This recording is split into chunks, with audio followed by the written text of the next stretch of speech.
তো আমরা গঙ্গাধারে এসে গেছিলাম, চান করা হয়ে গেছে, তো বাবার মাথায় জলও ঢাললাম। ঢালার পরে এখন দাঁড়িয়ে আছি, এবার আমরা বাড়ি যাবো। ভিডিওটা ভালো লাগলে লাইক কমেন্ট শেয়ার আর সাবস্ক্রাইব করতে ভুলবেন না। আমি আবার নতুন ভিডিও নিয়ে আসবো। চলো, হর হর মহাদেব।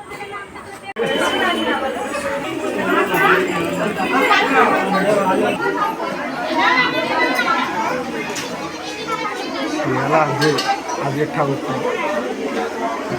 ওইখানটা দিয়ে ওই পজিশনে গিয়ে ছবিটা তুলতে হবে।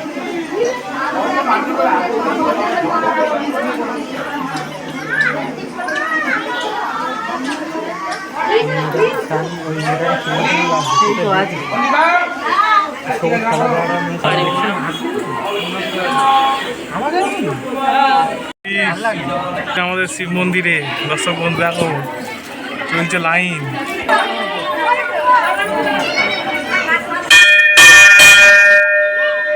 তো শিব মন্দিরে ভালো ভিড়।